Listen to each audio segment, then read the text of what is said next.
ត្រូវជួបមនុស្សច្រើនណាស់ប៉ុន្តែស្នេហ៍គ្រាដំបូងមានតែមួយទេ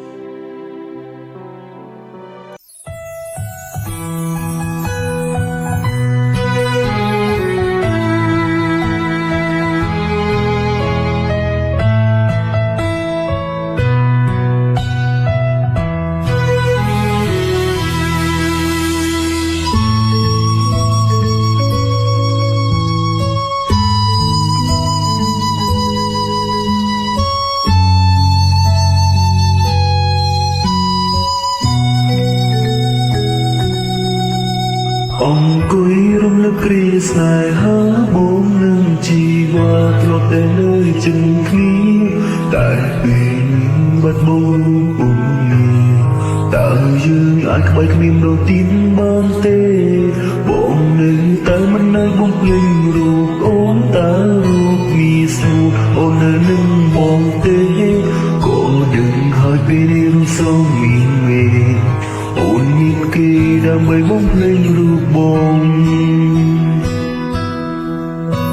ពីដែលចាប់ផ្ដើមស្នេហា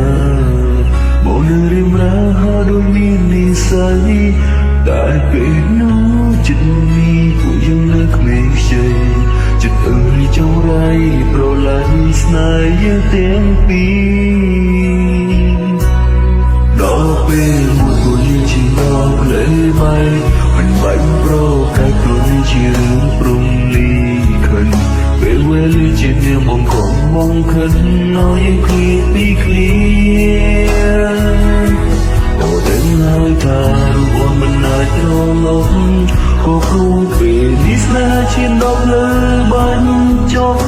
តើអូនអាចមករកបងដល់ទៀតបានទេ